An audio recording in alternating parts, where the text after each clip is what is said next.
Hi again, and welcome to part 3, the final part of this series where I transformed this notebook into my very first journal.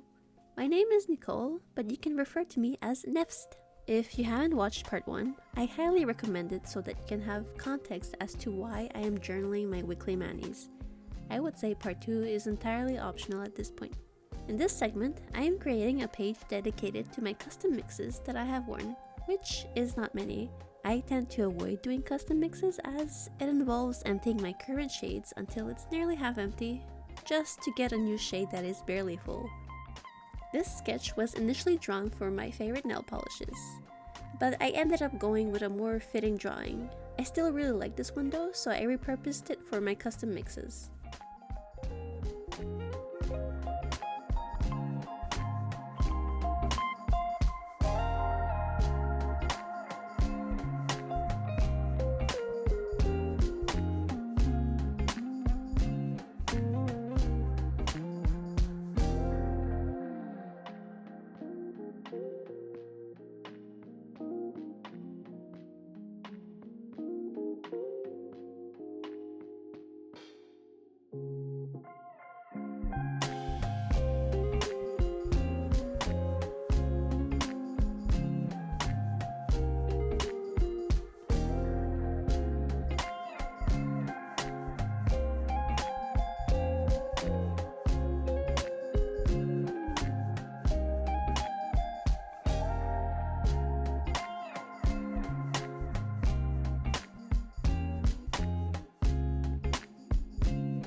Now that I'm done with my drawing, it's time to set up the page and introduce my custom mix swatches.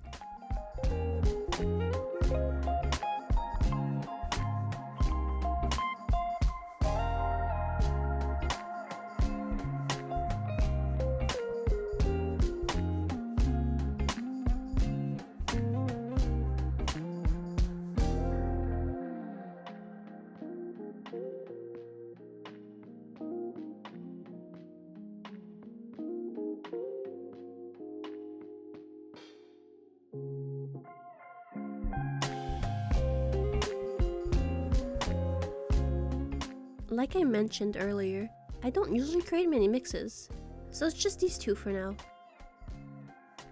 These mixes were created with a specific idea in mind, and I'd say I'm pretty satisfied with the results. For my first mix, it's pretty straightforward. If you want the teal magnetic and only have Holo Taco nail polishes, you use their green and blue magnetic shades. But I only caved in to mix Twice in a Blue Moon and Wicked Potion when I saw a Simply Nailogical Facebook group member do it themselves. The combination was as pretty as I imagined it to be, and different from layering them on top of each other. In very specific lighting, the stripe shows a glimmer of purple, making it a 3-colored stripe. At the right angle, you can see all 3 colors at once, creating a beautiful Aurora Borealis effect. I wish that my video showcased the purple hue, but unfortunately, the camera position didn't allow me to capture the specific angle at which the purple appears. So here's the photo I took that shows it clearly. A couple of brands already sell a teal magnetic shade. In fact, they even have a range of teal magnetics in their catalog to choose from, so I feel like it's only a matter of time before Holo Taco makes their own. It's rather disappointing that Holo Taco stays away from formulas that aren't beginner friendly. From my understanding, a handful of the customer base does not even have the patience to achieve the desired effect, so they're not driven to buy that formula. I find that the safe approach the brand takes juxtaposes the early content of Simply Nailogical. Her nail art tutorials were never beginner friendly. Aside from her snarky humor, the complexity of her nails made her videos stand out. Holding a finger near one is nowhere near as complex as using nail vinyls to create elaborate gradients. I've always wanted opal nails ever since I saw that orange iridescent flakes can be used in nail polishes, and I got the idea to mix my own ever since Holo Taco released their birthstone collection. Many people were disappointed that Simply didn't release an opal-inspired shade for October. She went with pink tourmaline instead.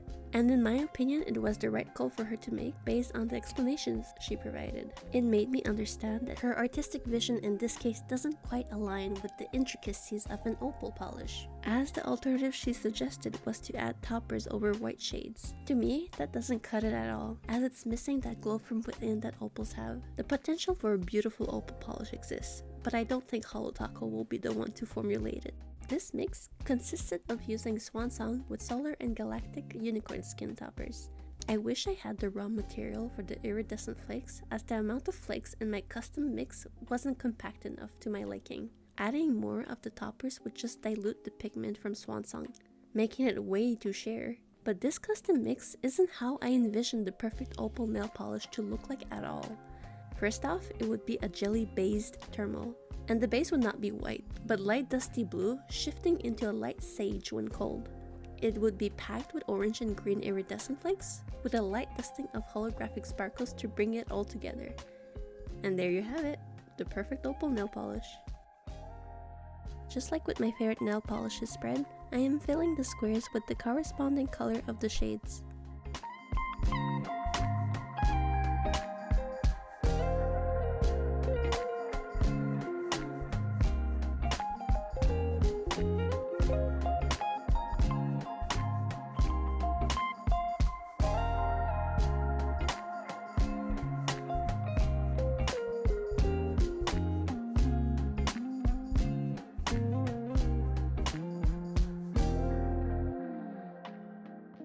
As I'm filling the colors for my teal mix, I was bothered by the stripe not lining up with the corners of the square. When I was cutting out the plastic sheet, I unintentionally snipped too much off, forcing me to shift the angle of the sheet so that it fills the heart.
So we've reached the end of this video. From here on out, I'll be mostly uploading shorts of my weekly entries as well as full-length videos when reviewing new polishes I get. I want to thank you so much for sticking around, and I hope you come back again. Bye!